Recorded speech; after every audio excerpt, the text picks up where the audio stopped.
हर बेटे से निवेदन करूंगा, हर बेटे से निवेदन करूंगा कि हमसे इतना नियम ले लो कि कभी भी माँ बाप के ऊपर गुस्सा आए, माँ बाप के ऊपर तेज आवाज करने की बात आए, माँ बाप को आंख दिखाने की बात आए, इतना काम कर लेना। अब घर में कोई मेहमान हो, दोस्त हो, उनके सामने नहीं, उसको मोबाइल में नोट कर लो, नोटबुक में नोट कर लो कि इन्हें यहाँ बोला, यहाँ डांटना है, वहां डांट देना। जब सब चले जाए तो माँ बाप को खूब डांट देना। मैं तो डांटने के साथ एक आध दो चपाड़े भी मारना, वो भी मार देना, चलो वो भी छूटे, वो भी भगवान माफ कर देगा।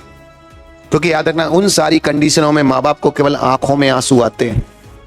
लेकिन जब तुम किसी व्यक्ति के सामने माँ बाप की बेइज्जती करते हो, माँ बाप के ऊपर चिल्लाते हो, उस समय माँ बाप की आंखों में तो आंसू नहीं आते। और बताऊं, वो आंसू आते नहीं, रोक लेते। वो उस समय भी हमारे बेटे की इज्जत खराब नहीं हो जाए, तुम्हारी डांट के बाद भी नकली मुस्कुराते रहते, लेकिन उनका हृदय रोता है। नकली मुस्कुराते माँ बाप, क्यों? क्योंकि मेरे बेटे की इज्जत खराब नहीं हो जाए। और वहां बेटा ये नहीं सोच रहा माँ बाप की हो जाए।